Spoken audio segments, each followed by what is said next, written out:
All right, President Obama launching a campaign-style blitz to overhaul the nation's gun laws. He is in Minneapolis to try to rally enough support to ban assault weapons and high-capacity magazines, but critics say he's just exploiting emotions stirred up by the Newtown tragedy to push his own agenda. Emily Miller is the Washington Times opinion editor and knows a lot about how this works. All right, Emily, what is your sense of what's going to happen on Capitol Hill? The president's got a laundry list of what he wants to see passed. Are lawmakers going to be willing? It doesn't look very good for him on Capitol Hill, and that's why you see Obama going national with this campaign now, because his public relations efforts have been more successful nationally. People on Capitol Hill know the facts. They know that there's never been any gun law that has reduced crime, that has prevented a mass shooting. So his effort is to push Congress from outside to pass more gun laws, as well as to try to get these laws through the state legislatures. I mean, does it feel to you like we're watching and waiting the event here? It's a room full of people. There's an American flag. The president's going to have law enforcement officers with him here. I mean, this feels still to me very much like a campaign-style event.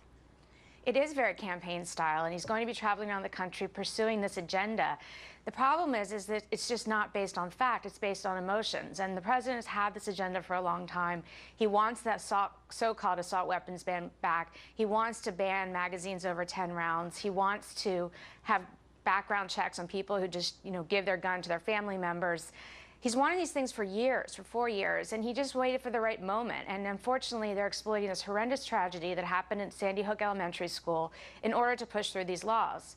It may not happen on the federal level. Maybe there's some things that could change, but on these state levels is where you're really seeing progress from their perspective, whether it's New York, Maryland this week, Delaware, and Connecticut, and Massachusetts. We've had an assault weapons ban before. It expired. What do we know about what happened to crime during that time period and whether a new one would work?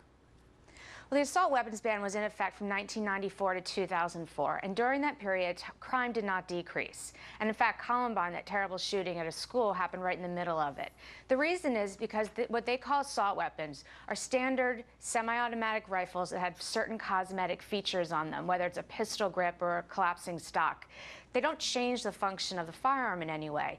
And overall, rifle crimes in this country, or murders by rifle, are such a minuscule part of all murders at all. I think there's many more, CDC has shown there's many more deaths, and FBI statistics, many more deaths every year by beating with hands and fists than rifles. And that's including all rifles, whether they're considered assault or not. What do you make of universal background checks? Because now there's a call for those who say, all right, maybe we don't get the assault weapons ban on the Hill. Maybe there are enough lawmakers on both sides of the aisle who would oppose something like that. But how do you oppose a background check? Would it truly be universal if that was reinstituted? Well, Shannon, I think there's just a lot of common sense involved in this issue.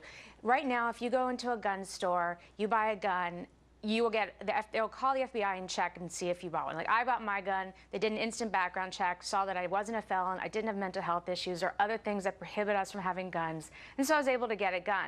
Now look at the guys on the street, and that's where most guns are in these street crimes that we're seeing so much in places like Chicago. They're stealing them or they're buying them off the streets, and I mean, I would be hard-pressed to think that any criminal who's selling a gun on the street is going to stop in the middle of this sale and call the FBI and do a background check.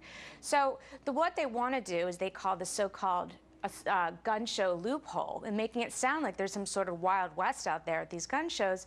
But in fact, a poll of prisoners showed that only 0.7% of all of them got their guns at gun shows. So it's less than 1%. It's really not a major public safety crisis. All right, as we're awaiting the president's remarks, as we've seen a number of times in his remarks over the last few weeks in the wake of the Newtown tragedy, he's often referenced that tragedy and how that is the thing that should make this a different conversation this time around. If you'll hold on just a minute, it looks like he may be approaching the podium there. We're going to hear from him in just a minute now, working his way through the crowd. We know that he was speaking with law enforcement officials today. We know that in Minneapolis they have had, Emily, a lot of efforts to crack down on gun violence there. We know the mayor is a big supporter of the president. He was out campaigning for him. Do you think that he had other voices at this roundtable today who may have challenged some of his ideas, or do you think at this point the president is surrounding himself basically with folks who agree with his plans? That's what he's doing, Shannon. I saw the list from the White House. There was no one on it representing gun groups or gun owners or the manufacturers. It was just sympathetic people. And, it has been effective for him in using these terminologies like universal gun show, like assault weapon. Those kinds of things are effective. However, it's not going to work to change. You can't govern based on emotions. You can't govern based on these feelings. You have to govern based on facts. And the facts are that there's never been any law in this country related to firearms that has ever been proven to reduce crime. And that's a study straight from the CDC. Well, there is certainly going to be an uphill battle for any measure that hits the Hill. We know that Democrats and Republicans alike very hesitant to get involved there. What do you make of folks like Joe Manchin, the senator from West Virginia, who at one point was getting a lot of heat, a lot of pressure? He and I think of Mark Begich from Alaska as well, Democrats who say, don't count me in for a vote on the assault weapons ban. How much pressure do you think is going to be brought to bear on Democrats to get on board? Well, there will be, because I don't think Dianne Feinstein's going to stop until she gets a floor vote on the so-called assault weapons ban. I don't think it would ever get a floor vote in the House. It might be, and just to sort of, separate the wheat from the shaft. But in the Senate, I think she's going to keep pushing for it. And that's going to be a real problem for Democrats who are running in 2014. Because like you said, senators like Manchin are in states that really don't support this assault weapons ban because, they don't want their rifles being taken away from them. They don't want the government tracking every gun. They don't want their magazines being taken away. So, that's a tough call for Harry Reid to decide, who's from Nevada, another pro-gun state, whether he puts this thing on the floor at some point in the next 2 years. Well, it's interesting because, we talked to folks on both sides of this debate, and I've talked to a number of folks who are for more gun control, and they say, listen, if there's any pressure out there, it comes from the National Rifle Association.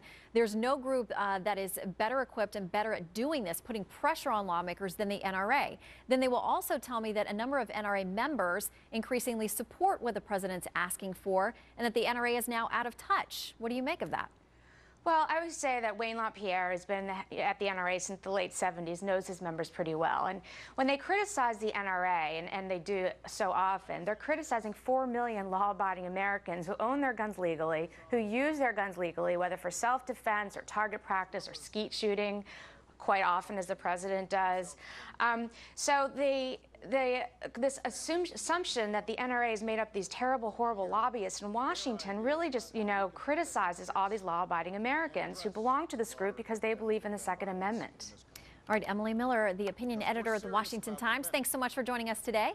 Thanks, Shannon, for having me.